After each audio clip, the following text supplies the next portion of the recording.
আচলতে দক্ষিণপাট সত্ৰত দ্বিতীয়জন সত্ৰাধিকাৰ থকা পৰম্পৰা নাই। আচলতে কেতিয়াবা কিছুমান কথা গোপনীয় কথা হ'লেও ক'বলগীয়া হয়। আমাৰ সত্ৰত গৃহস্থীজনাক গৃহস্থীজনা বুলি কয়, বাজৰজনা বুলি কয়। বাজৰজনাক মাতা গৃহস্থীজনা আহিছেনে, এনেধৰণৰে সত্ৰাধিকাৰে বা বৈষ্ণৱসকলেও বাজৰজনাৰ ইমান এনেকৈ বুলি সংখ্যা প্ৰয়োগ কৰে। যিহেতু আমি এটা সত্ৰাৰ মাজত সোমাই আছোঁ, আমি ভিন্ন সত্ৰাধিকাৰ প্ৰতিষ্ঠিত আমাৰ সত্ৰত পৰম্পৰাত নাই।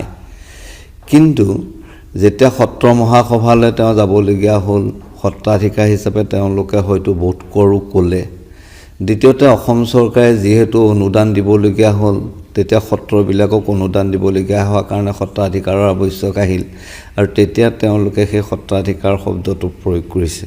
এই সত্ৰাধিকাৰটো সাংবাদিকৰ মাধ্যমেদিয়ে হওক বা সত্ৰ মহাসভাৰ মাধ্যমেদিয়ে হওক বা চৰকাৰে দিয়া অনুদান পাবৰ কাৰণে কোনো আৱশ্যকেই হওক, সেই তেনে ক্ষেত্ৰতহে সেই শব্দটো প্ৰযোজ্য হওঁতে এনে হৈছে। কেতিয়াবাতো এনেধৰণেও ভুল কৰে।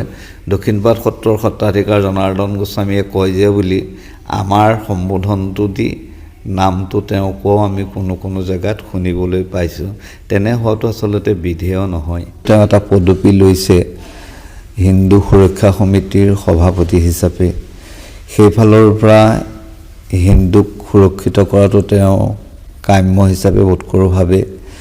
সেই ক্ষেত্ৰত তেওঁ যি মন্তব্য দিয়ে, সেই মন্তব্যৰ কাৰণে আমি সত্ৰ জগৰীয়া নহওঁ। সেইটো তেওঁৰ ব্যক্তিগত, তেওঁৰ সেইটো অধিকাৰ আছে সাংবিধানিক।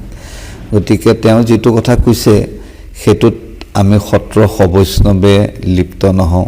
তথাপিতো যিহেতু দক্ষিণপাট গৃহস্থী সত্ৰত তেওঁ অৱস্থান কৰি আছে, কালি আমি এখন বৈষ্ণৱ সমিতি পাতি পেলাই তেওঁক আহ্বান কৰি পেলাই তেওঁক বুজাইছোঁ যাতে এই সম্পৰ্কত সত্ৰৰ সন্মান হানি হোৱা সূচক বা অসমীয়া জাতিৰ সত্তা বিনষ্ট হোৱা নিচিনা যাতে কথা পুনৰ যাতে তেওঁ নকয়, তাৰ কাৰণে বৈষ্ণৱৰ সহ আমি তেওঁক সতৰ্ক কৰি দিছোঁ আৰু তেওঁ সেইটো মানি লৈছে।